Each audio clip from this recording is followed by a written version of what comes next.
Selamat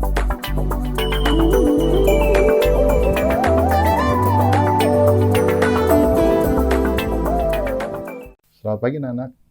Ketemu lagi kita di kuliah Introduction to AI and Machine Learning. Jadi dalam sesi ini, di sesi yang ke-8 ini kita akan membahas yang namanya Natural Language Processing. Oke, apa sih Natural Language Processing? Nah, kita akan bahas lebih dalam ya tentang bagaimana si namanya komputer memahami tentang bahasa alamiah yang biasa digunakan oleh manusia dalam berkomunikasi. Tentunya yang namanya mesin tidak memahami secara langsung apa yang sedang dibicarakan oleh seorang manusia atau di antara manusia. Jadi, yang namanya mesin akan mengkonversi bahasa alamiah yang sedang digunakan itu menjadi yang namanya angka. Sebab yang namanya mesin itu yang hanya memahami data berupa angka. Ya, contohnya adalah data-data berupa angka dengan sistem bilangan biner. Seperti yang kita pahami, dia itu hanya memahami angka 0 atau 1. Nah, itu yang dipahami oleh mesin itu sendiri. Jadi, dalam sesi ini kita akan melihat ya salah satu implementasi dari artificial intelligence dalam bentuk yang namanya natural language processing, di mana natural language processing ini menggabungkan ya antara text processing, pengolahan teks dengan yang namanya machine learning itu sendiri. Oke, jadi dalam sesi ini kita akan bahas lebih dalam tentang namanya natural language processing. Oke. Nah, kalau kita bisa lihat, jadi di sesi yang ke-8 ini, di sini dijelaskan dalam satu bagian namanya human-like machines. Ya, bagaimana yang namanya mesin-mesin itu memiliki kemampuan seperti manusia. Ya, kita bisa lihat. Jadi di dalam sesi ini, di minggu ke-8 kita akan bahas namanya AI and Machine Learning dalam komunikasi bahasa manusia. Kemudian yang kedua adalah NLP untuk summarization, dan yang ketiga adalah NLP untuk analisis sentimen. Jadi di sini kita akan bahas ya bagaimana yang namanya mesin memahami konteks apa yang sedang kita bicarakan, kemudian dia juga akan memahami ya tentang bahasa-bahasa yang digunakan manusia dalam berkomunikasi itu sendiri. Oke, kita bisa lihat nanti di sini ada beberapa tujuan pembelajaran. Mulai dari memberikan contoh penerapan AI dan machine learning dalam komunikasi berbahasa manusia, dilanjutkan dengan menyebutkan potensi penerapan AI dan machine learning dalam komunikasi berbahasa, dan yang ketiga adalah menyebutkan konsep dan gambaran dari natural language processing itu sendiri dalam konteks tekstual dan speech, kemudian menyebutkan konsep dan gambaran teknik NLP untuk peringkasan atau document summarization, gimana caranya si NLP itu sendiri dapat meringkas sebuah dokumen. Jadi dokumen ini bersih tentang apa sih? Seperti itu. Kemudian yang kelima adalah menyebutkan konsep dan gambaran teknik NLP untuk analisis sentimen. Seperti yang kita bisa lihat, ya, banyak orang-orang melakukan yang namanya sebuah product review, ya review terhadap suatu produk atau suatu kejadian. Seperti yang kita bisa lihat, contohnya sekarang terjadi yang namanya pandemi COVID-19. Kita juga bisa lihat seperti apa sih opini publik ya tentang yang namanya COVID-19 itu sendiri. Nah, itu bisa digunakan namanya teknik NLP dalam konteks yang namanya analisis sentimen itu sendiri. Oke, dan terakhir adalah menyebutkan konsep dan gambaran teknik NLP untuk penerjemahan bahasa. Nah, ini yang akan kita pelajari selama di sesi ini. Oke. Nah, dari outline yang ada saat ini, kita bisa lihat sesi ini dibagi ke dalam 4 bagian besar. Yang pertama adalah implementasi AI dan machine learning dalam NLP. Jadi apa sih itu NLP gitu kan? Ya, kemudian di mana sih posisi NLP itu sendiri? Dan yang kedua adalah potensi dan tantangan machine learning plus NLP di saat ini dan di masa yang akan datang. Jadi kita bisa lihat ya seperti apa sih gitu kan potensi dan tantangan dari si machine learning dan NLP itu sendiri. Yang ketiga adalah gambaran NLP dalam teks dan speech, dan yang terakhir adalah implementasi si NLP. Jadi NLP ini diterapkannya seperti apa sih? Ya, yang pertama adalah tentang automatic summarization. Tadi seperti yang dibilang sesuai dengan tujuan pembelajaran, bagaimana si NLP dapat meringkas yang namanya sebuah dokumen. Dan yang kedua adalah yang namanya sentiment analysis. Ya, jadi gimana si NLP dapat memahami nih opini orang ya terhadap sebuah produk atau terhadap sebuah kejadian atau dalam sebuah momen politik dan lain sebagainya. Kita bisa lihat ya, kita bisa lihat seperti apa sih opini mereka gitu kan. Dan itu adalah tentang mesin translation. Oke. Jadi itu adalah 4 bagian besar yang akan kita pelajari di dalam sesi ini. Oke, kita lanjut ya. Ke yang pertama kita akan masuk ke bagian yang pertama adalah implementasi AI and machine learning dalam NLP. Oke. Nah, kalau kita bisa lihat apa sih natural language processing itu? Ya, jadi si Hobson Lane dalam bukunya Natural Language Processing in Asian ya tahun 2019 di halaman 25 dia menceritakan ya, dia menyatakan sebuah statement gitu kan bahwa natural language processing is an area of research in computer science and artificial intelligence. Ya, jadi dia adalah sebuah area penelitian di bidang ilmu komputer dan artificial intelligence ya. Concern with processing natural language such as English or Mandarin. Jadi dia itu memang si NLP itu sebuah area penelitian yang dikonsentrasikan untuk mengolah ya bahasa alamiah yang sering digunakan. Contohnya adalah bahasa Inggris atau bahasa Mandarin. Kita bisa lihat this processing generally involves translating natural language into data that a computer can use to learn about the world. Kita bisa lihat jadi si pemrosesan ini pastinya akan melakukan namanya sebuah translasi, penerjemahan dari bahasa alamiah ke dalam bentuk yang namanya angka. Kenapa bentuknya angka? Datanya kenapa angka? Sebab yang namanya mesin hanya memahami data berupa angka itu sendiri. Ya.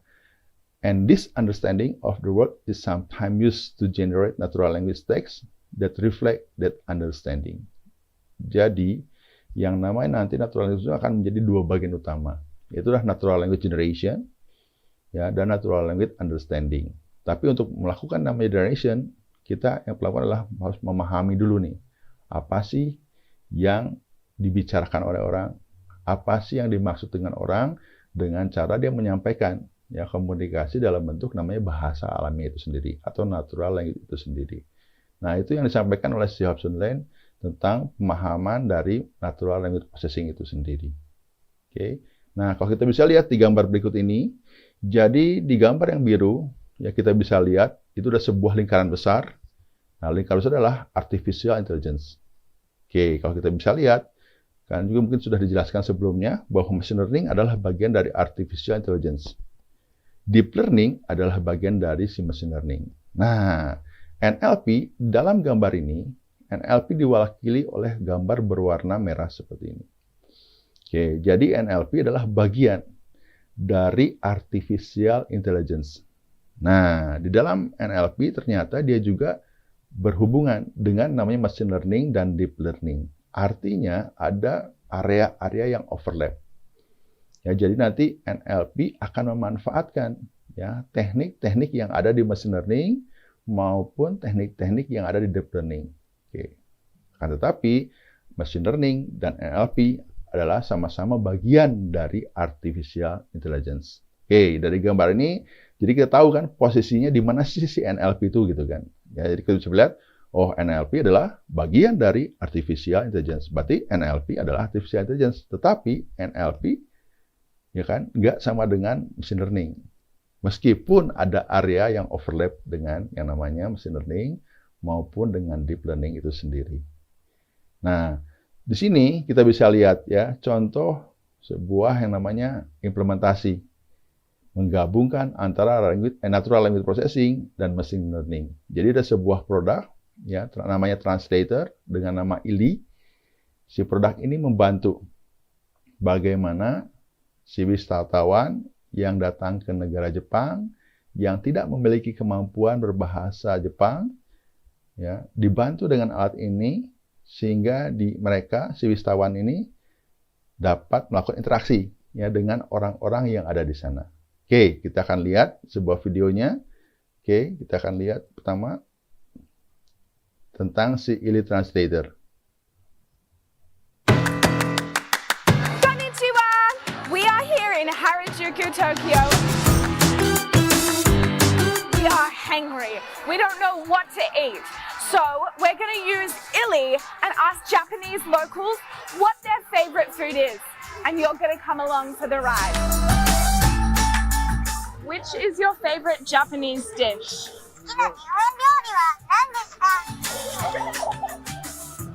Can you write it down for us?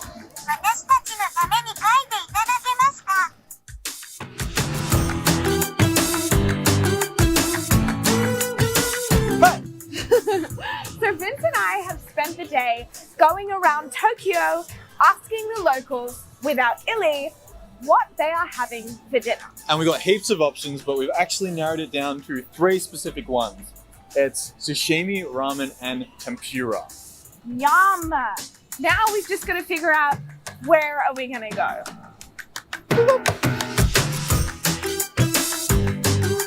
Which one would you recommend? どっちがおすすめですか？あ、これラーメン、刺身、天ぷら刺身。 Where's the best sashimi? 最高の刺身はどこですか？あー、オッケー。刺身。 Okay, let's go! Surprise me! びっくりさせてください。 Yes! Okay!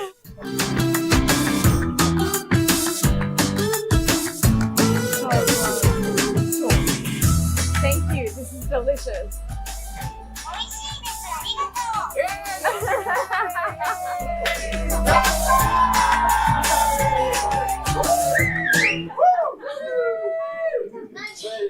Oke, tadi kita bisa lihat sebuah video yang merupakan implementasi dari natural language processing digabungkan dengan machine learning. Lahirlah sebuah produk yang bernama Illy Translator. Si produk ini mampu membantu manusia dalam melakukan namanya komunikasi. Dalam hal ini adalah wisatawan yang datang ke negara Jepang yang tidak memiliki kemampuan untuk berbahasa Jepang.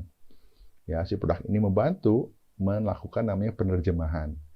Kan si wisatawan ini mengucapkan bahasa Inggris, kemudian nanti si alat ini akan mendengarkan dan memahami apa yang dibicarakan oleh si wisatawan itu sendiri. Kemudian alat ini akan melakukan penerjemahan dan dia akan melakukan namanya natural language generation. Dia melakukan yang namanya text to speech, ya, melakukan sebuah pelafalan, ya, sehingga nanti orang-orang di sana akan mendengarkan apa yang disampaikan dari si mesin ini. Tujuannya apa? Ya, balik lagi untuk membantu manusia bagaimana berkomunikasi dengan memiliki keterbatasan, tidak memiliki kemampuan untuk berbahasa yang lain. Oke, jadi ini betapa luar biasanya gitu kan ya, si alat ini membantu manusia. Oke, kalau kita bisa lihat ada 5 potensi besar gitu kan, ya, dari si NLP dan machine learning itu diterapkan untuk saat ini dan di masa yang akan mendatang. Yang pertama kita bisa lihat, tadi kalian sudah lihat ya, sebuah video tentang machine translation. Kita bisa lihat di warna hijau. Warna hijau ini adalah machine translation. Contoh yang paling kentara itu ketika kalian melakukan, saya diminta untuk menerjemahkan sebuah dokumen paper yang dari bahasa Inggris ke dalam bentuk bahasa Indonesia. Nah, dengan bantuan Google Translate, kalian bisa ambil kan ya, si teksnya, kalian copy, kemudian kalian paste ke Google Translate, nanti dengan secara otomatis Google Translate akan melakukan yang namanya penerjemahan dari satu bahasa ke bahasa lainnya. Itu betapa luar biasanya. Itu kita bisa lihat dalam machine translation. Jadi membantu manusia dalam berkomunikasi meskipun memiliki keterbatasan untuk memahami bahasa lainnya. Nah, mesin akan membantu itu semua ya dengan pendekatan namanya dengan diimplementasikan ke dalam bentuk namanya machine translation. Oke, yang kedua adalah information retrieval. Oke, contohnya ini apa? Jadi kalau kita bisa lihat di information retrieval ini, kita punya sebuah dokumen. Nah, kira-kira dokumen ini memiliki hubungan nggak dengan dokumen-dokumen yang lainnya yang kita punya gitu kan? Artinya seperti ini. Misalkan kita punya sebuah kasus. Oke, punya sebuah kasus apa? Kasus hukum nih. Ya, kalau nggak sebuah kasus apa? Kasus tentang yang namanya di bidang medis. Ya, jadi saya ingin tahu nih, ya, dengan sedemikian banyak dokumen yang saya miliki, ya, kira-kira dokumen mana saja yang bisa saya baca, yang bisa kita cari, karena si kasus ini mirip, ya, memiliki kemiripan. Bukan berarti sama ya, memiliki kemiripan dengan kasus-kasus sebelumnya, sehingga kita bisa memahami lebih dalam gitu kan. Nah, kita bisa lihat dengan melakukan namanya information retrieval. Jadi ketika kita masukkan si dokumennya, nanti mesin akan mencari kira-kira dokumen-dokumen mana saja yang memiliki kemiripan dengan dokumen yang tadi kita input tadi. Sehingga dapat mencari ini ya, dokumen-dokumen yang relevan Karena tujuannya apa? Yang membantu manusia untuk apa? Untuk menyelesaikan kasus-kasus yang ada. Oke. Kemudian yang ketiga kita bisa lihat adalah sentiment analysis. Kita bisa lihat ini banyak sekali implementasinya untuk saat ini, ya, terutama ketika ada satu momen-momen yang memang membuat dunia ini menjadi ramai gitu kan. Contohnya kasus-kasus viral seperti saat ini terjadi pandemi COVID-19. Nah, dengan melakukan penelitian di bidang sentiment analysis ini kita bisa lihat apa sih opini publik gitu kan. Ya, bisa dibagi ke dalam 3 kategori, yaitu positif, netral, dan negatif. Nah, ini beberapa ada contoh implementasinya kita bisa lihat berhubungan dengan momen-momen politik yang ada di dunia. Ya, contohnya pada tahun 2016 dilakukanlah pemilihan presiden itu kan ya. Nah, nanti kita bisa lihat di Amerika.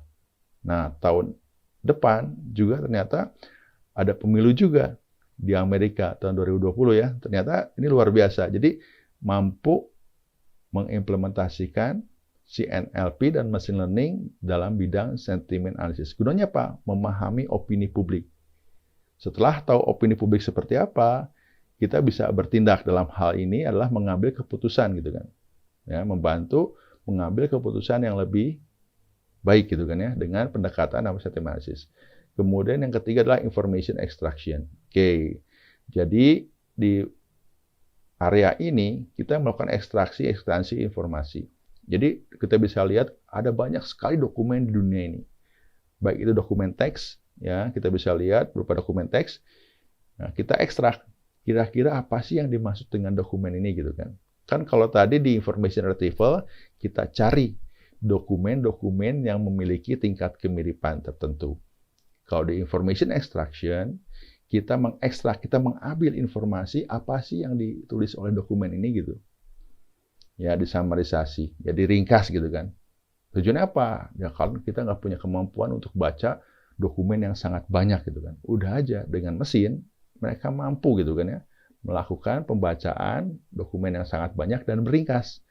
Nanti kita dapat yang namanya knowledge dari hasil pembacaan itu. Berupa apa? Berupa ringkasan. Nah, mesin mampu melakukannya dengan baik seperti itu. Dan yang terakhir adalah question answering. Ya, contohnya aplikasi chatbot. Sekarang sudah banyak diterapkan gitu kan ya. Gunanya apa? Membantu yang namanya customer service. Kalau kita bisa lihat di beberapa aplikasi, kalian lihat ya, ada yang namanya terutama ketika masuk ke dalam sebuah sistem, contohnya adalah aplikasi berbasis web. Nanti akan muncul ting dung ya. Jadi seolah-olah dia itu adalah customer service, membantu kita ya untuk melakukan apa? Komunikasi. Ya, padahal dia itu bukan manusia, tapi berupa bot. Ya, dalam hal ini adalah mesin gitu kan. Tujuannya apa? Ya membantu. Membantu apa? Membantu manusia untuk berkomunikasi. Untuk apa? Ya tujuannya memudahkan. Ya, memudahkan dibanding kita manusia dengan manusia. Salah satu kelemahan manusia adalah ya balik lagi manusia itu kan nggak bisa 24 hour, 7 days gitu kan ya. Kita nggak bisa non-stop gitu kan ya, aktif gitu kan. Tapi dengan bantuan mesin, chatbot, kapanpun, anytime, anywhere gitu kan ya, dia bisa. Ya, itulah yang namanya hebatnya mesin. Nah, ini tantangan-tantangan yang muncul di saat ini dan di masa yang akan datang. Jadi ada 5 bagian utama ya, yang adalah mesin translation, information retrieval, sentiment analysis, ya analysis, information extraction, and question answering. Oke.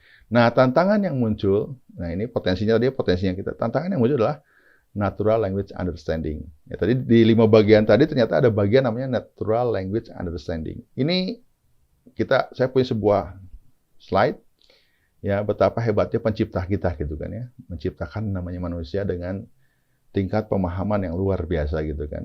Ya, nah saat ini mesin ya baik lagi, mesin sedang berlomba gitu kan dengan manusia untuk saling melakukan yang terbaik gitu kan. Oke, kita bisa lihat di sini. Nah, kalau kalian bisa baca di sini, saya yakin ya hampir 95% dari kalian mampu membaca teks yang ada di layar ini gitu kan. Ya, kita bisa lihat ITHB adalah salah satu perguruan tinggi swasta terbaik di Indonesia. ITHB membuka 2 program studi baru, yaitu Data Science dan Supply Chain Management. Ya, seluruh program studi THB diperkenalkan mata kuliah Machine Learning seperti yang kita pelajari saat ini kan ya. Tujuannya adalah memberikan wawasan dan kesadaran akan perkembangan zaman memasuki era pengetahuan. Mahasiswa mampu mengenali peran AI dan Machine Learning dalam setiap bidang yang dipelajarinya dan tentunya diaplikasikan di dunia nyata. Tadi nggak pakainya ya, sesuai dengan bidang ilmunya masing-masing. Ini luar biasa. Betapa hebatnya pencipta kita melahirkan namanya manusia. Meskipun terjadi kesalahan sepertikan, luar biasa kita auto correction ya, seperti itu. Nah, ini tantangan terbesarnya apa? Natural language understanding. Selain itu ada juga natural language generation. Ya, tapi ini salah satu contoh aja. Jadi tantangan tersendiri dia itu baik lagi. Bahkan kalau kita bisa lihat, ya pernah ada ya sebuah penelitian ya jadi menerapkan sebuah bot untuk memahami apa Presiden Amerika, kita bisa lihat saat ini Donald Trump ya sedang melakukan namanya speech, pidato gitu kan ya, dipasanglah sebuah bot untuk memahami apa yang dibicarakan oleh Trump. Luar biasanya bot ini mengalami kerusakan. Kenapa? Trump itu bicaranya itu cepat banget gitu kan ya. Gaya bicara cepat banget, kemudian dia itu out of vocabulary. Ya, dia kan ngeklaim kan, bahwa dia itu adalah orang yang jenius gitu kan, yang memiliki IQ di atas orang pada umumnya gitu kan ya. Dia bilang seperti itu. Dan apa yang dibicarakan dia itu kadang konteksnya itu ya out of context atau kata-kata itu out of vocabulary. Makanya si botnya luar biasa rusak gitu kan. Kenapa? Mengalami kesulitan gitu kan untuk memahami apa yang sedang dibicarakan oleh Donald Trump itu sendiri. Nah, manusia, betapa hebat, saya bilang, baik lagi betapa hebatnya pencipta kita, melahirkan kita, ya, memahami apa yang sedang dibicarakan. Nah, ini tantangan-tantangan yang muncul, selain tadi potensi di 5 kategori yang tadi, ini juga tantangan yang muncul adalah natural language understanding. Oke. Nah, kalau kita bisa lihat, sekarang kita masuk ya ke tahap yang ketiga, ya tentang gambaran NLP dalam tekstual dan speech. Oke. Kita masuk ke bagian yang lainnya, ya tentang gambaran NLP dalam tekstual dan speech. Di sini digambarkan ya berupa yang namanya block diagram tentang promosisan, ya bagaimana sih NLP itu bekerja gitu kan. Kalau kita bisa lihat, jadi ini adalah sebuah contoh gitu ya, sebuah contoh dari mekanisme yang dilakukan di sebuah aplikasi NLP.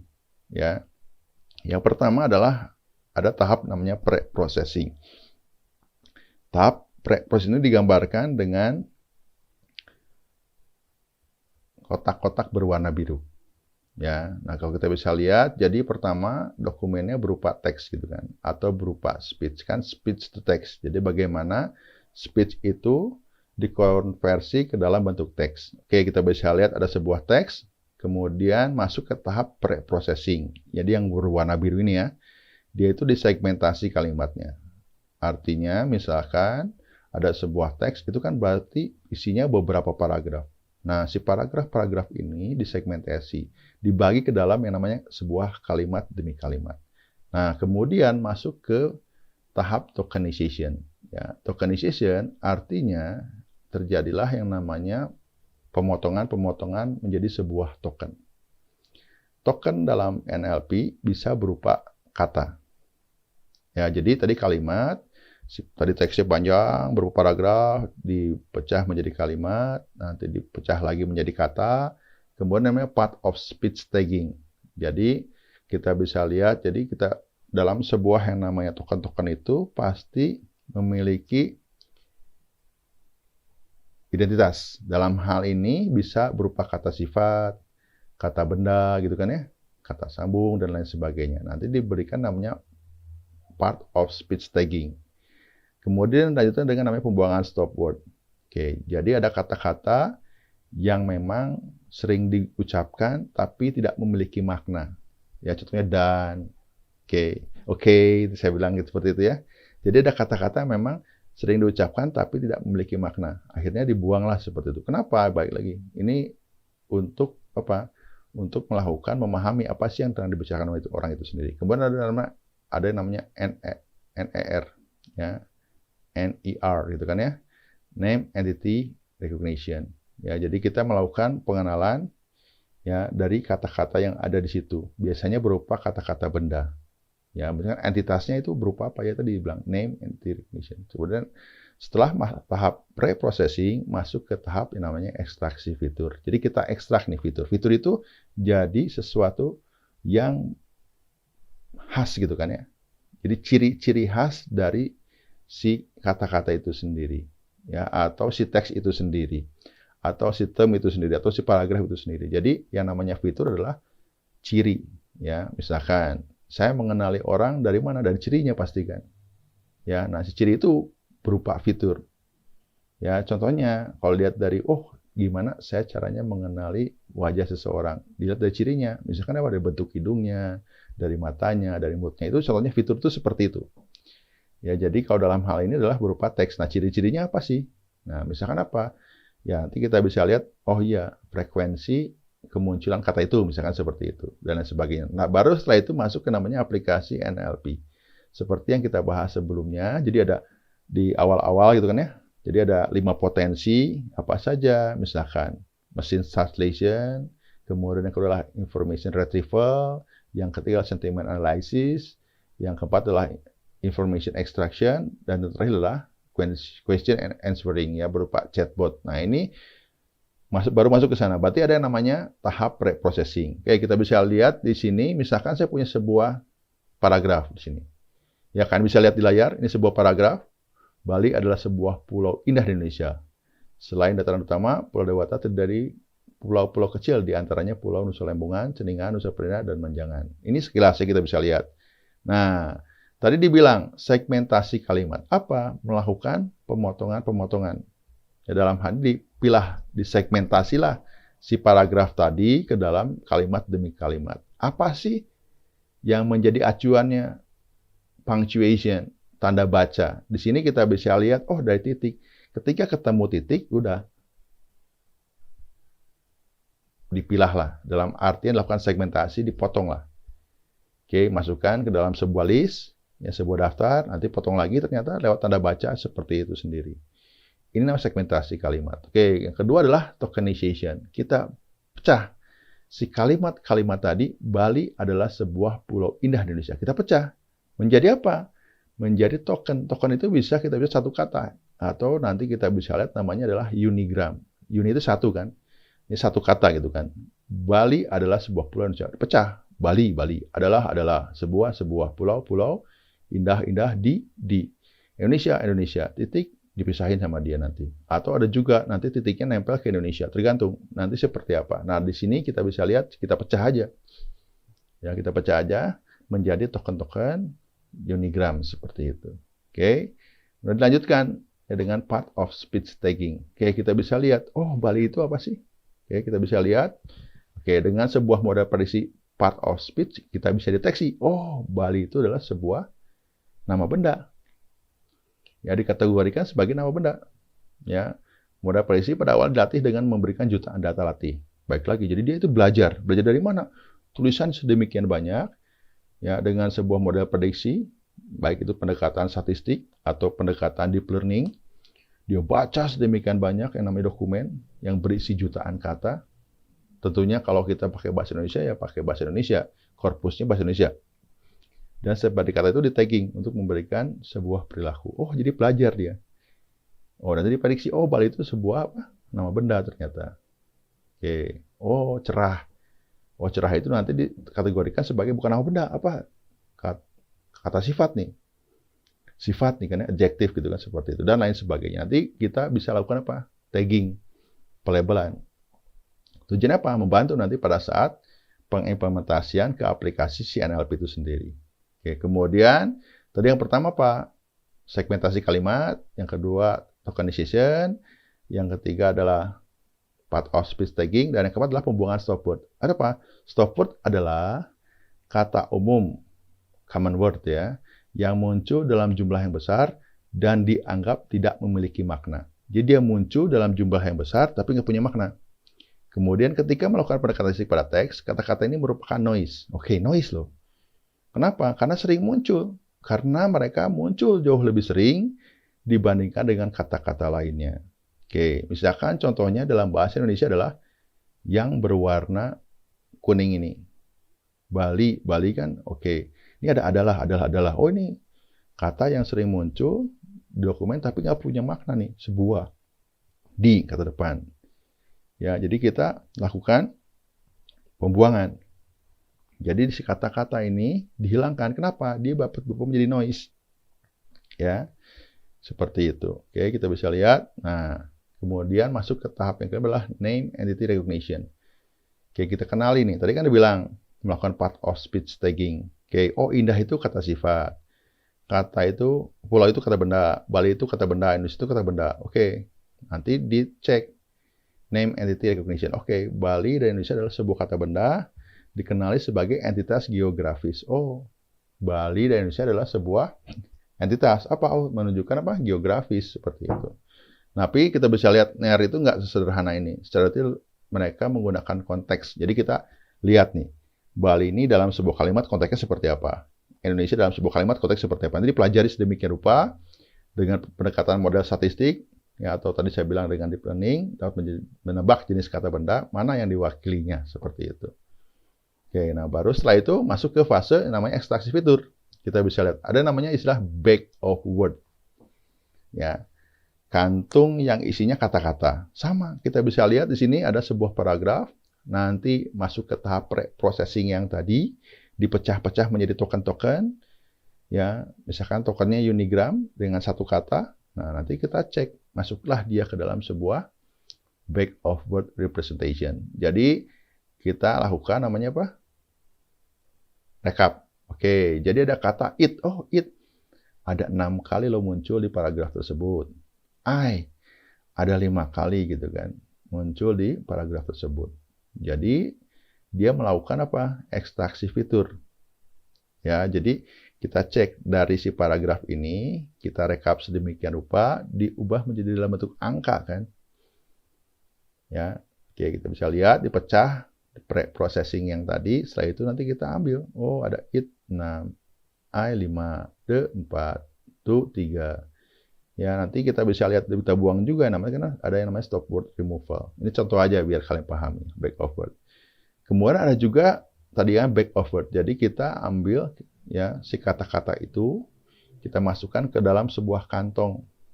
Ya, jadi kata ini nanti kita ambil muncul berapa kali sih di dokumen yang ada. Nah, yang kedua adalah kita bisa lihat fiturnya bukan berupa back of word, tapi menggunakan term frequency inverse document frequency, TF-IDF, ya, TF-IDF gitu kan ya. Kita bisa lihat term frequency inverse document frequency. Nah, nanti kita bisa lihat, jadi di sini ada perhitungannya. Ya, ini adalah bobotnya. Dia itu punya bobot, punya nilai nih, I, J. Ya, di mana I, ya, misalkan term frekuensi, ya, kemunculan ya sebuah term. Term itu bisa kata, bisa frase, bisa kalimat itu kan ya. Ya, tapi kalau bisa dianggap ini sebagai sebuah kata. Oke, term frekuensi kita bisa lihat. Kemunculan si angka itu dalam sebuah dokumen. Dokumen apa? Ya, ini kita bisa lihat di J. Jadi, term frekuensi adalah kemunculan sebuah term atau bisa anggap sebagai kata lah ya, di dalam sebuah dokumen. Semakin sering dia muncul, ya itu akan semakin penting. Bobotnya akan semakin besar. Nah, tetapi kita bisa lihat, ketika kita gabungkan dengan inverse document frequency, nah, tadi dibilang ya, term atau kata yang sering muncul di sebuah dokumen. Nah, biasanya itu penting kan? Ya, memiliki nilai yang besar. Kenapa? Karena dia diucap berulang-ulang. Oke, akan tetapi ketika digabungkan dengan inverse document frequency, oke, dikali log, ya, N itulah jumlah dokumen dibagi jumlah dokumen yang mengandung term itu.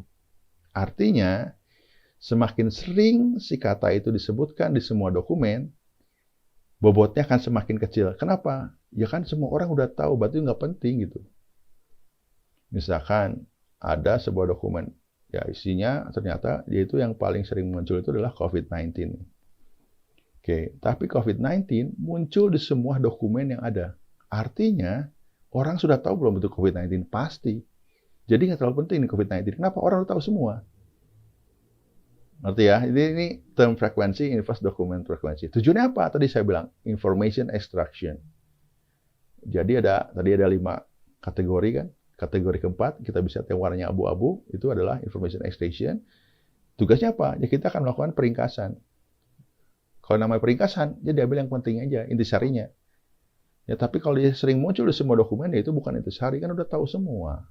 Berarti sistem ini muncul di semua dokumen, berarti akan bilang bisa jadi apa? Ya balik lagi.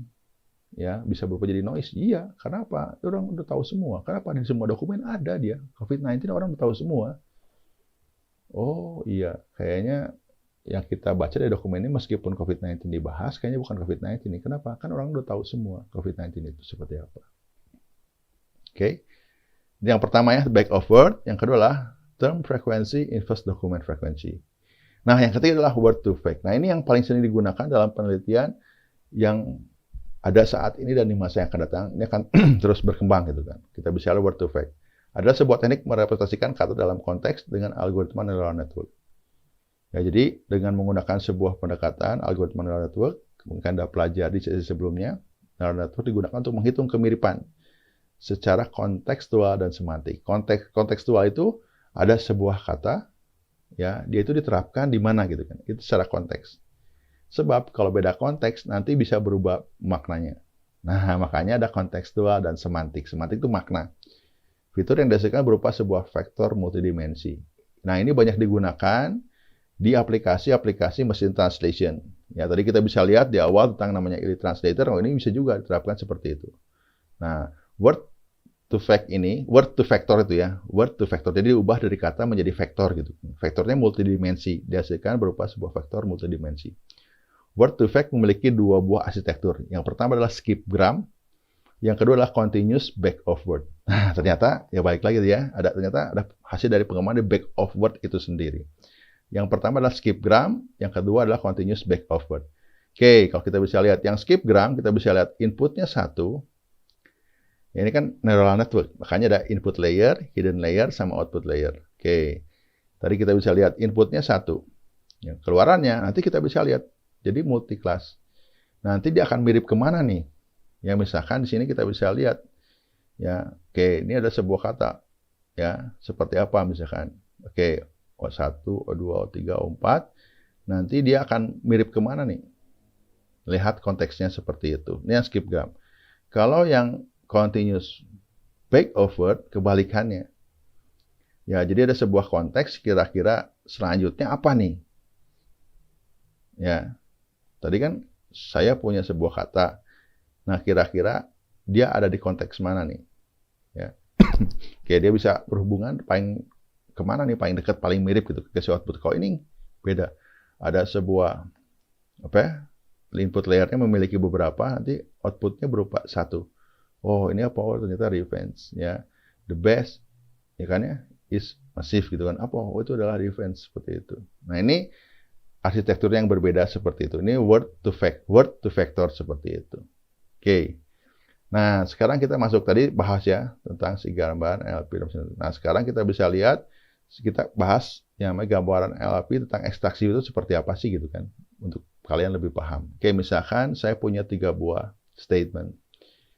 ITHB adalah sebuah perguruan tinggi. ITHB adalah perguruan tinggi terbaik di Indonesia. ITHB membuka 2 program studi baru. Ini saya anggap sebagai 3 buah dokumen. Oke. Nah, nanti yang pertama kita bikin namanya, sebuah daftar kata. ITHB, ITHB 1. Ya, adalah 1. Sebuah perguruan tinggi. Loh, kok di sini langsung terbaik? Karena ini sudah terwakili oleh ini. Ini sudah terwakili oleh ini. Ini sudah terwakili ini. Ini sudah terwakili ini. Nah, ternyata terbaik belum. Maka masukin terbaik. Di, Indonesia. ITHB kan udah terwakili oleh ini. Membuka. Oh iya, nggak ada. Berarti membuka. 2 program studi baru. Nah, ini kita lakukan apa? Sebuah yang namanya ambil kata-katanya ada apa aja gitu kan. Ya, tujuannya adalah untuk merubah kalimat atau teks yang ada dalam sebuah vektor. Ya, mengubah kalimat atau teks yang ada menjadi sebuah vektor, kita bisa lihat. Dengan kata lain, mengubah data teks menjadi numerik untuk diolah oleh machine learning sesuai dengan aplikasi yang akan dibangun. Nah, contohnya seperti ini. Ya, tadi kan ITHB adalah sebuah perguruan tinggi terbaik. Nah, masukin nanti ke sini. Oh, ITHB 1. Karena dia ada kan. Adalah sebuah perguruan tinggi 1. Ini 0. Kenapa? Kan terbaik. Di dokumen yang pertama nggak ada kata terbaik, makanya 0. Nggak ada. Indonesia nggak ada. Membuka nggak ada. 2 nggak ada. Program studi baru nggak ada. Nah, yang kedua kita bisa ITHB adalah perguruan tinggi terbaik di Indonesia. Oh, ITHB ada nih 1. Adalah 1. Kemudian sebuah, oh nggak ada nih sebuah, kata sebuah di sini berarti 0. Ya, dan seterusnya. Kita bisa lihat perguruan tinggi 1 terbaik. Nah, terbaik di sini kan nggak ada. Tapi di sini ada. Oke, 1. Ada 1. Indonesia 1. Sisanya membuka 2 program studi baru nggak ada di sini. Jadi 0, 0, 0, 0. Nah, nanti kalian bisa isi nanti di sini ya. Kayak misalkan kita bisa lihat ITHB berarti 1. Membuka. Nah, jangan ITHB adalah berarti kan 0, 1, 0, 0, 0, 0, 0, 0, baru 1. Luar biasa. Ya, kemudian 1, 1, 1, 1, 1. Seperti itu. Oke, kita bisa lihat ini saksi fitur. Oke, sampai sini ada yang bertanya? Halo? Ada yang bertanya? Lanjut ya, kita masuk ke namanya implementasi natural language processing. Oke, yang pertama kita akan coba bahas tentang automatic summarization. Ya, jadi ada 2 pendekatan yang digunakan. Yang pertama adalah extraction based summarization, yang kedua adalah abstraction based summarization. Nah, bedanya apa? Kita bisa dilihat di sini. Ya, jadi sama-sama melakukan peringkasan. Oh iya pasti, karena kan automatic summarization. Ya, kita bisa lihat, kalau yang extraction yang kita bisa lihat, ringkasan dilakukan dengan memilih kata yang paling bermakna dalam sebuah artikel dan menyusunnya secara komprehensif. Artinya, dia tidak melakukan modifikasi. Jadi dia ambil nih kalimat-kalimat yang paling bermakna dalam artikel tersebut. Oke, dia ambil kalimat-kalimat yang bermakna dari artikel tersebut. Oke, tanpa melakukan modifikasi. Nah, inilah pendekatan namanya extraction based summarization. Yang kedua adalah abstraction. Oke, based summarization. Peringkasan bekerja dengan memparafrasekan kalimat-kalimat terpenting dalam artikel tersebut dengan menambahkan beberapa kosakata sendiri. Nah, kalau yang pertama di extraction itu tanpa modifikasi, berarti benar-benar dari artikelnya saya ambil kalimat-kalimat yang paling bermakna. Misalkan apa? Dengan menggunakan ekstraksi fitur TF-IDF, Term Frequency Inverse Document Frequency. Misalkan seperti itu. Oke, itu namanya extraction. Yang kedua adalah abstraction. Abstraction itu melakukan modifikasi dengan menambahkan kosakata sendiri. Ya, kalau kita bisa lihat contohnya di sini. Oke, saya punya sebuah dokumen misalkan. Willy dan Nail mengendarai mobil untuk mengikuti seminar NLP di ITHB. Di kampus, Nail berminat untuk belajar tentang machine learning. Ini misalkan sebuah dokumen. Oke. Dengan menggunakan pendekatan extraction based summarization, kita ambil misalkan ya. Apa? Contohnya di sini. Oke, Willy dan Nail, mengikuti seminar NLP di ITHB. Nail belajar machine learning. Ini kan melakukan peringkasan. Ini coba contoh aja ya. Kita bisa lihat melakukan peringkasan dan semua yang ada di sini ada di artikelnya. Tanpa saya melakukan modifikasi. Oke, yang kedua adalah abstraction based summarization. Oke, Willy dan Nail datang ke ITHB. Ada nggak datang di sini? Oh, nggak ada. Jadi saya menambahkan kosakata sendiri untuk peringkas itu semua. Kan untuk mengikuti seminar NLP di ITHB. Udah aja dianggap sebagai datang ke ITHB. Untuk belajar machine learning. Ya. Di sini kita bisa lihat ada sebuah kosakata baru namanya kata datang ya. Kata datang ya. Nah, yang di awal di dokumen itu nggak ada.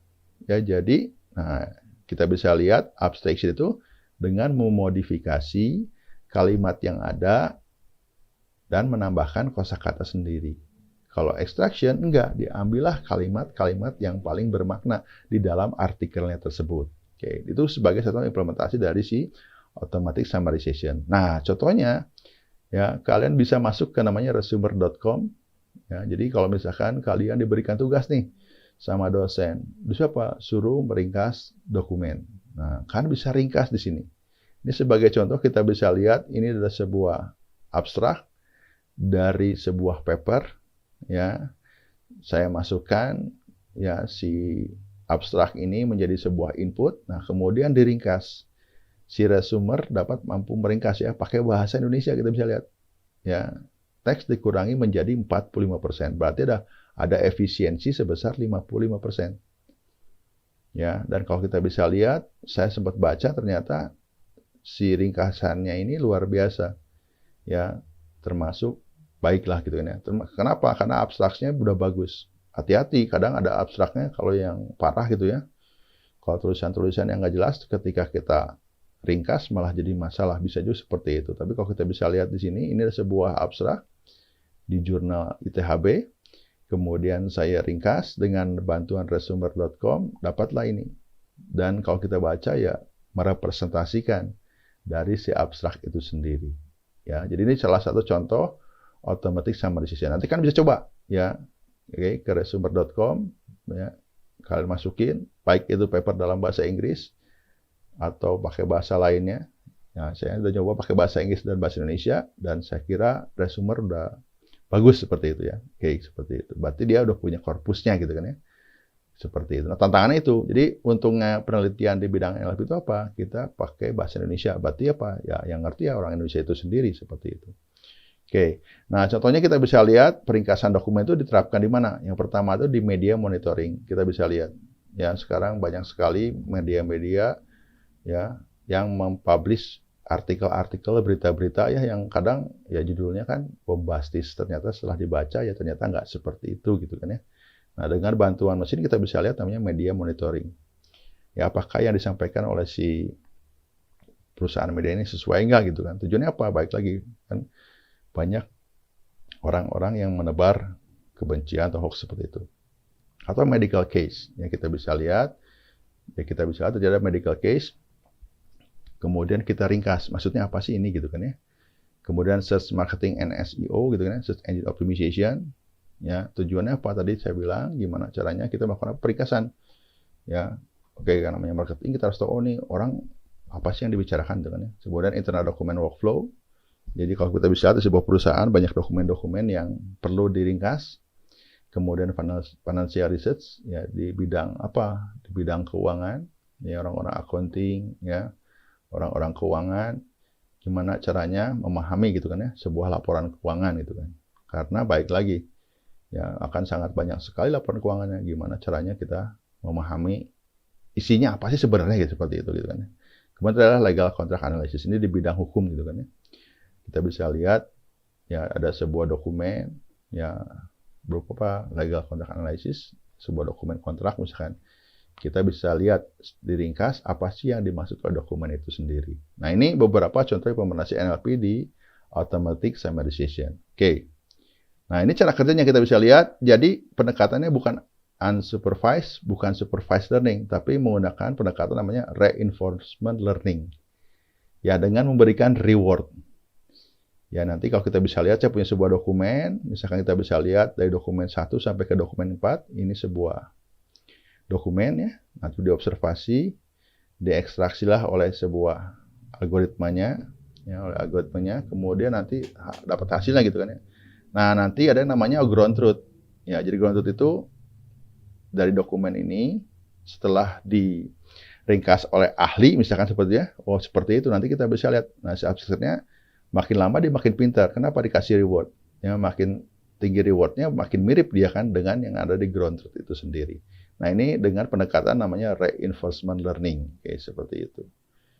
Oke, nah, kemudian kita bisa lihat, selain di automatic summarization, NLP juga dapat diterapkan di bidang namanya sentiment analysis, kita bisa lihat. Nah, sentiment analysis adalah penambangan teks kontekstual untuk mengidentifikasi dan mengekstraksi informasi subjektif. Nah, hati-hati. Ya, jadi nanti kita bisa, ini opini itu kan subjektif banget, tiap orang bisa beda-beda. Yang misalkan terhadap sebuah makanan atau terhadap sebuah film, oh pasti beda banget.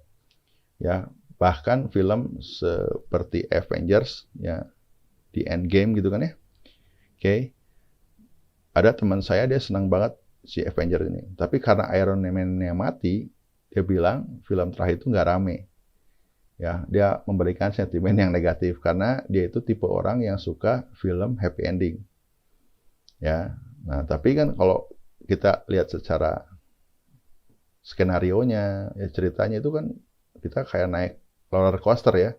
Ada saatnya wah benar ya happy, sedih dan lain sebagainya. Tapi kalau dia ya mungkin karena dia inginnya gitu ya setiap film itu happy ending ya yang ramai buat itu yang happy ending, kalau enggak ya nggak ramai seperti itu. Nah ini baik lagi informasi subjektif ya dari beberapa sumber untuk memahami sentimen masyarakat tentang merek, produk atau layanan dengan memantau komentar atau percakapan online. Nah ini kita bisa lihat.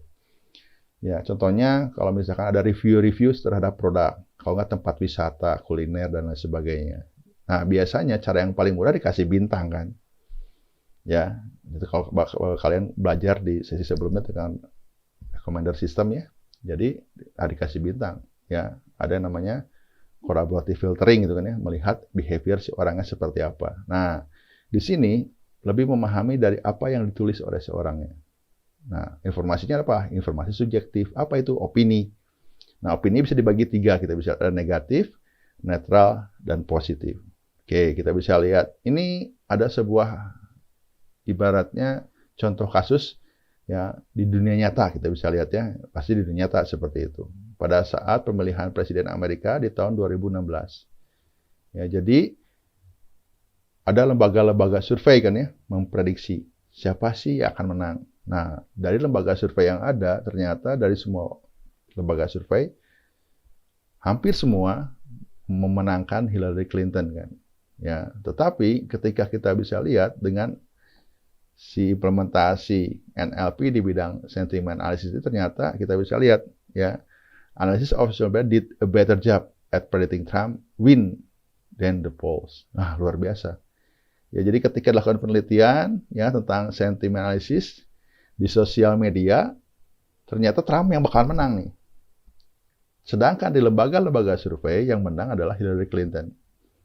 Nah, ternyata pada saat diumumkan hasilnya, Trump lah yang menang. Ya, during the campaign, many analytics firms notice gitu kan ya, that a growing number of swing voters were engaging gitu ya, with Trump message on social media. Jadi apa? Ternyata si swing voter ini, ya jadi kan dalam yang namanya sebuah pemilu itu ada yang namanya swing voter ya. Orang masih bingung lah, dia mau pilih Hillary atau mau pilih si Trump gitu kan ya, Clinton atau Trump seperti itu. Nah, ternyata ya dengan pendekatan sentiment analysis ini ternyata berhasil. Yang menang apa sih? Trump. Kenapa? Ya tadi.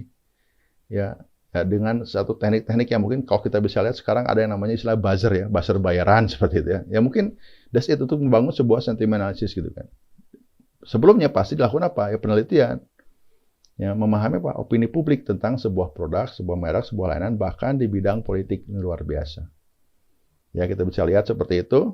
Nah ini ada sebuah grafiknya kita bisa lihat di tahun 2015. Jadi pada saat 8 November 2016 itu kan pemilunya kan kita bisa lihat. Ya. Yang warnanya merah itu adalah Donald Trump, yang warnanya biru itu si Hillary Clinton. Kita bisa lihat. Ini sentimennya ya, kita bisa lihat. Ini luar biasa.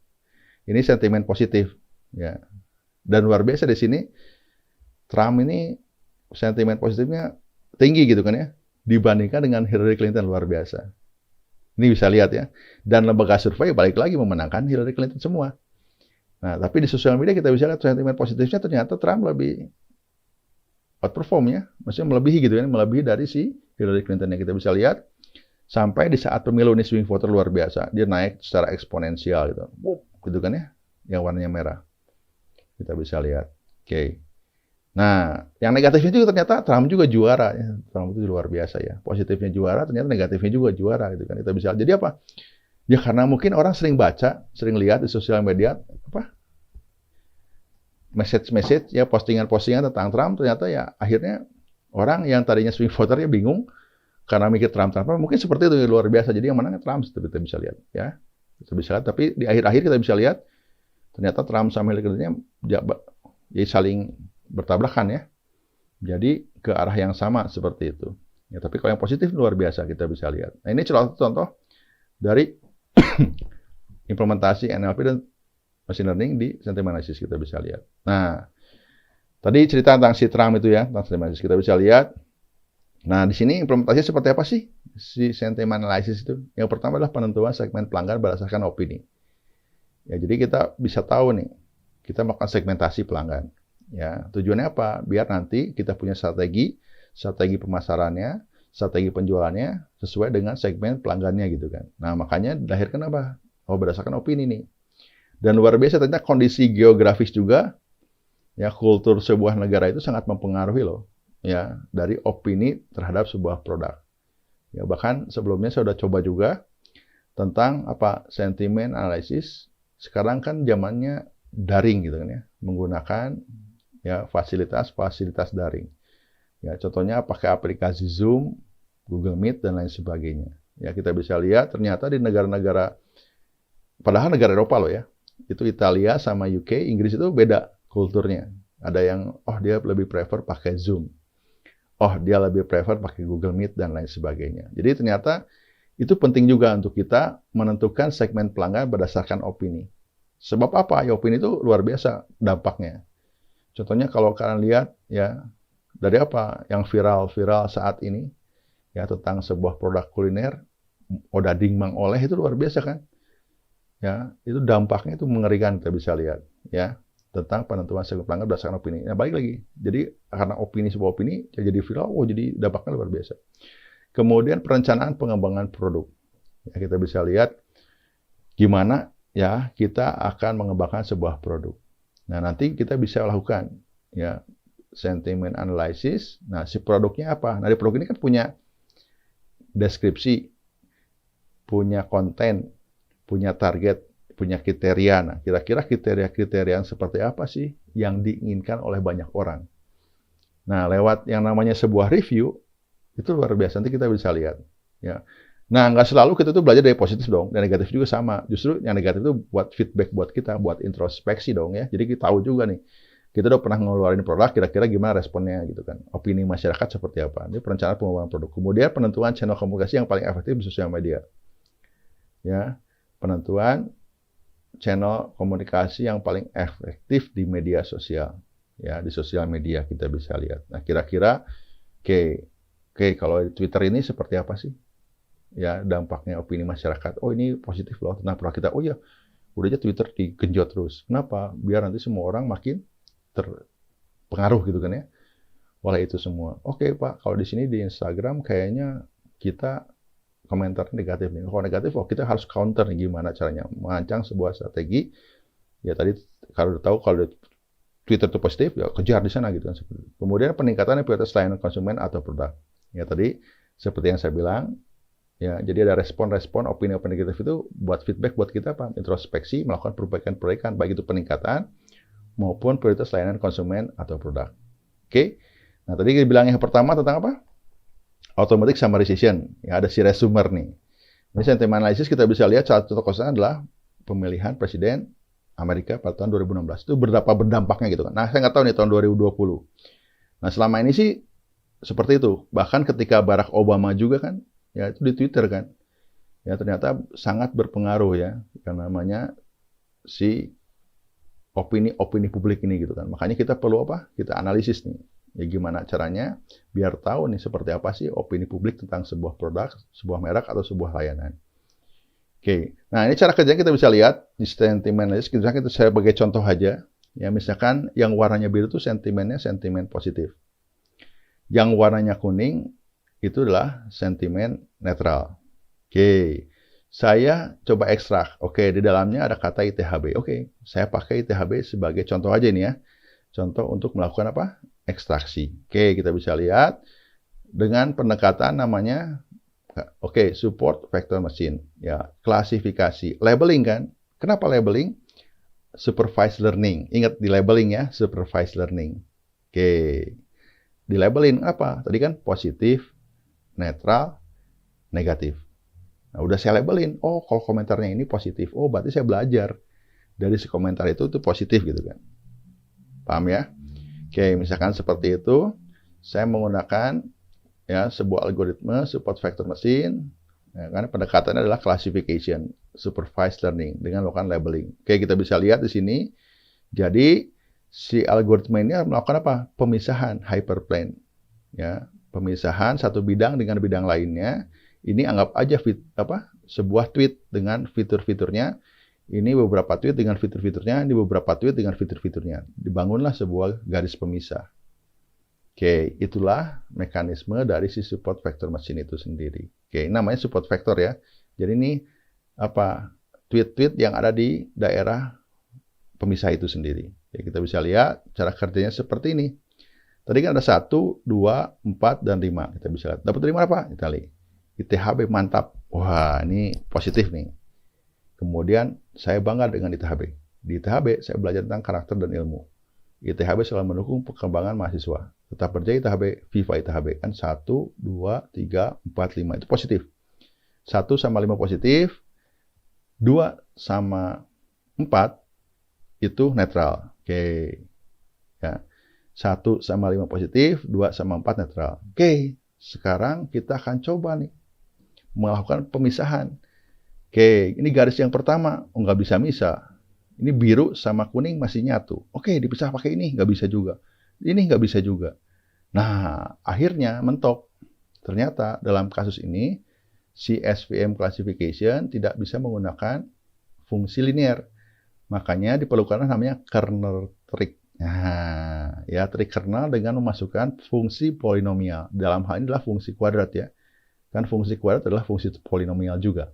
F sama dengan X minus 3 pangkat 2. Oke, X-nya apa? 1. 1 kurang 3 minus 2. Minus 2 kuadrat 4. Oke, 4. 2. 2 minus 3, 1. 1 kuadrat, 1. Ya, jadi ini 4, 1. 4. 4 kurang 3, 1. 1 kuadrat, 1. 5. 5 kurang 3, 2. 2 kuadrat, 4. Jadi tinggal ini 1 yang kuning, yang biru 4. Nah, ini kan 1, 4.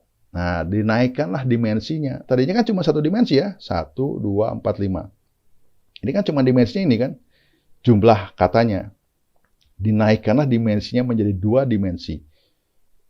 Nah, tadi kan ini dimensi yang pertama, ini dimensi yang kedua. Dengan menggunakan kernel trick itu sendiri. Ya, tadi kan 1. 1 minus 3 minus 2. Minus 2 kuadrat 4. Nih, 1,4. 2. 2 minus 3, 1. 1 kuadrat, 1. 2,1. 4,1. 5,4. Nah, itulah yang namanya kernel trick. Akhirnya bisa dibagi dengan garis yang biru. Oke, yang biru, yang kuning. Oke, jadi sudah bisa sekarang. Saya pecah. Kedua kelas itu yang biru adalah positif, yang kuning adalah netral. Oke, berhasil nih. Ya, didapatkanlah tadi ya fungsi polinomialnya. Nah, ibaratnya dipisahkan seperti ini. Dengan fungsi kuadrat ya. Di sini kan polinomial seperti ini. Oke. Nah, contohnya seperti itu. Oke. Kemudian yang terakhir kita bisa lihat implementasi NLP di mesin translation. Saya punya sebuah video. Video ini menceritakan sebuah produk ya sama seperti waktu tadi awal tentang Elite Translator. Nah, produk ini menerjemahkan dari bahasa Inggris ke bahasa Mandarin ke bahasa Inggris ya untuk apa? Membantu manusia berkomunikasi. Oke, kita bisa lihat videonya.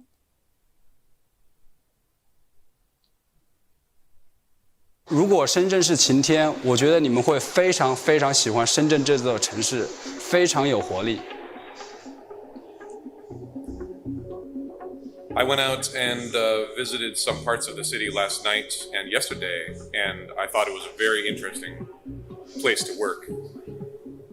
Hey, this is Devin Coldaway with TechCrunch, and I am at TechCrunch Shenzhen. And I'm here with Tu Wei from WT2, or this WT2 is the product you guys are Yes, making. Time Kettle, our company name. But the WT2 is a real-time translating. To earphone. Yeah. Yes. And so, can you show me really quick? Yeah, this is the translating earphone. So I take one. You take one. And you take the other. I take another. Then I speak in Chinese. You will hear the voice in English. Yes, you speak in English. I will hear your voice in Chinese. Yeah. Yes, that's easy. And so it's like there are translation apps that do this kind of, but it's nice to be able to look someone in the eye when you talk. Yeah, Use yeah, body yeah. language and things like that. Yeah. Yeah, we have an app, just an app control to your phone. Yes. So for me, I just install one app, and when I want to speak with a stranger, he don't need to download any app. Just wear this earphone and then start speaking.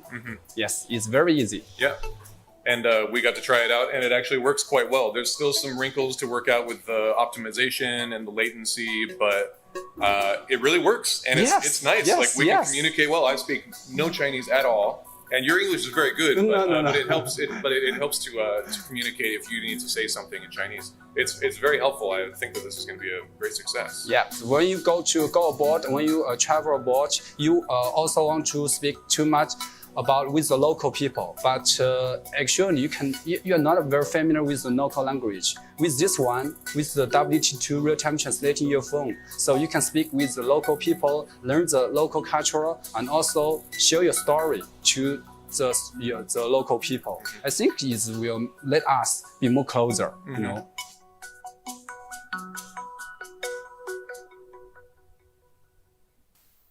Tadi kita bisa lihat ya, sebuah video gimana caranya ya dua orang yang satu berbahasa Mandarin, satu berbahasa Inggris ya, kemudian berkomunikasi. Ya, nanti alat ini membantu gitu kan ya. Tadi pertama didengarkan gitu kan ya. Tadi ada orang berbahasa Mandarin, dia bicara, kemudian si mesinnya mendengarkan, kemudian si mesinnya melakukan translasi. Ya, setelah itu si mesin ini tentunya akan memberikan feedback ya ke si orang yang paham bahasa Inggris.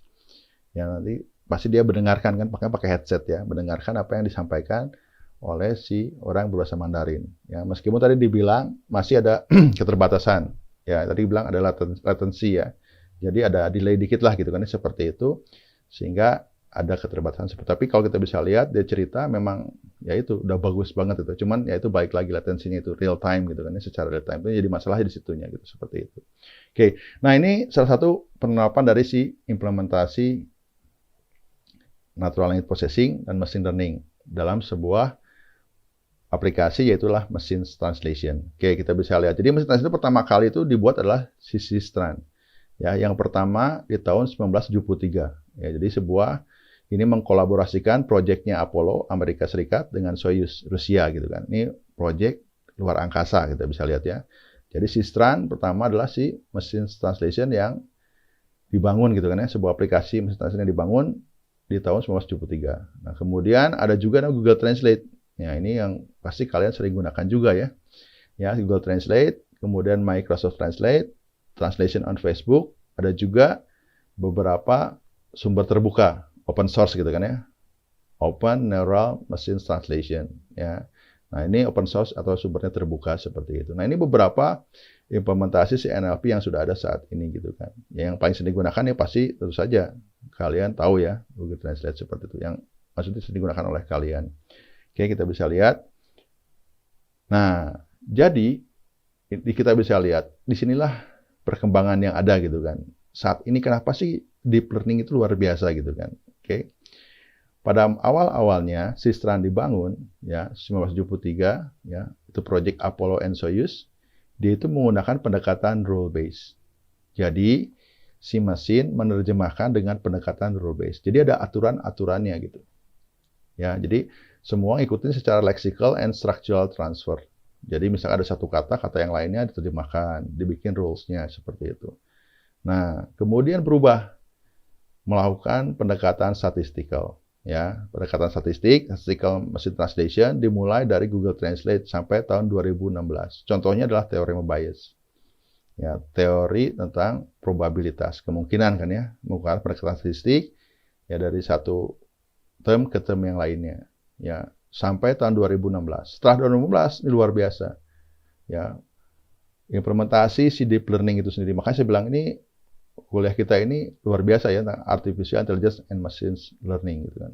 Ini suatu prospek yang sangat luar biasa. Di tahun 2016 ya berubahlah mereka pendekatannya. Yang tadinya statistical ke neural machine translation. Nah, dimulai dengan eranya Google, Microsoft dengan ya kita bisa lihat Facebook, OpenMIT tahun 2016 ya dengan menggunakan ya arsitektur recurrent neural network.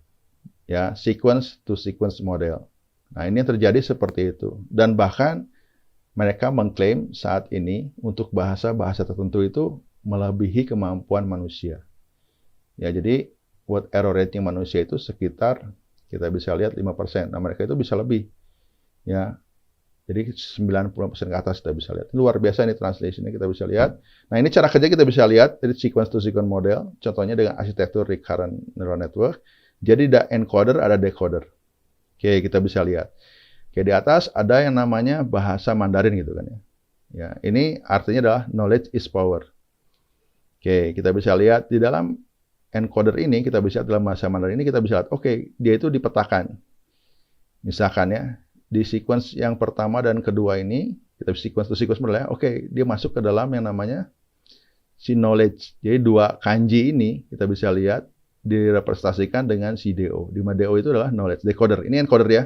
Encoder 0 to encoder 6 gitu kan. Ini decoder 0 to decoder 3 gitu kan. Nah, ini dia petakan sequence to sequence model. Nah, ini luar biasa. Sekarang makanya kalau kalian cek, kalau kalian ngalamin ya Google Translate di masa-masa awalnya itu dia maaf gitu kan ya. Nggak terlalu pinter. Makin ke sini makin pinter. Justru kalau kalian nulis dengan bagus, Google akan mentranslate hasilnya bagus. Kenapa jelek? Karena tulisan kalian jelek, bisa gitu. Serius-serius ini ya, seperti itu. Nah, ini yang terjadi sequence to sequence model. Kalau bisa lihat, ini dari bahasa Mandarin ke dalam bahasa Inggris. Ya, jadi artinya adalah knowledge is power. Ya, dari kanji 2 ini dipetakan sini, 2 ini ke sini, 2 ini ke sini, dan yang N-nya ke sini seperti itu. Nah, ini yang terjadi seperti itu. Jadi knowledge is power. Nah, ini yang terjadi seperti itu. Sekarang ini pendekatan yang paling sering digunakan adalah itu. Oke, nah ini kita bisa lihat. Jadi ada sebuah statistik ya dari Google. Sumbernya kita bisa lihat ya. Jadi manusia ya di tahun 2016 ya, 2017 kita bisa lihat manusia itu dengan warnanya ini. Kita bisa lihat manusia itu jauh lebih baik kan dibandingkan dengan mesin untuk translation kita bisa lihat. Ya, tapi kalau kita bisa lihat dari bahasa Prancis ke bahasa Inggris itu mendekati gitu ya. Ya, neural itu kan ya. Si deep learning itu kita bisa lihat itu luar biasa yang warna hijau nih, mendekati kemampuan manusia. Bahkan saat ini ada yang mengklaim ya, mereka udah melebihi kemampuan manusia. Ada juga phrase based contohnya pendekatan statistik maupun rule based. Tapi kita bisa dengan deep learning itu luar biasa ya, mendekati kemampuan yang namanya manusia itu sendiri. Nah, yang namanya perfect translation itu ya manusia juga. Ya kan perfect lah, pasti ada sedikit-sedikit salah, makanya harus dicek ulang seperti itu. Nah, ini yang seperti itu kita bisa lihat. Jadi kalau lihat dari pertemuan kita ini, kita ringkas itu kan ya. Jadi yang pertama adalah NLP merupakan satu implementasi ya dari AI dan machine learning untuk memahami manusia berkomunikasi. Kemudian NLP dan machine learning memiliki potensi yang besar di Indonesia, khususnya di bidang machine translation. Ingat, yang memahami bahasa Indonesia adalah orang Indonesia itu sendiri. Ya. Nah, bisa aja di bidang machine translation, information retrieval, sentiment analysis, information extraction, and question answering. Tadi saya bilang ada 5 kategori potensi besar gitu kan ya, yang kita bahas di awal gitu kan. Kemudian tahapan preprocessing merupakan fase kritis dalam membangun sebuah aplikasi NLP.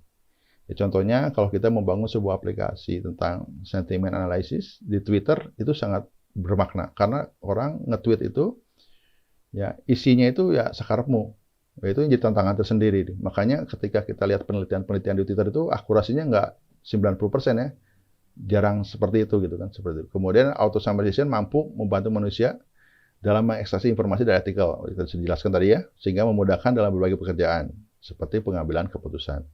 Kemudian sentiment analysis dapat membaca opini para konsumen mulai unggahan komentar maupun respon terhadap sebuah produk atau layanan. Dan yang tadi adalah machine translation mampu membantu manusia dalam proses penerjemahan bahasa dengan cepat.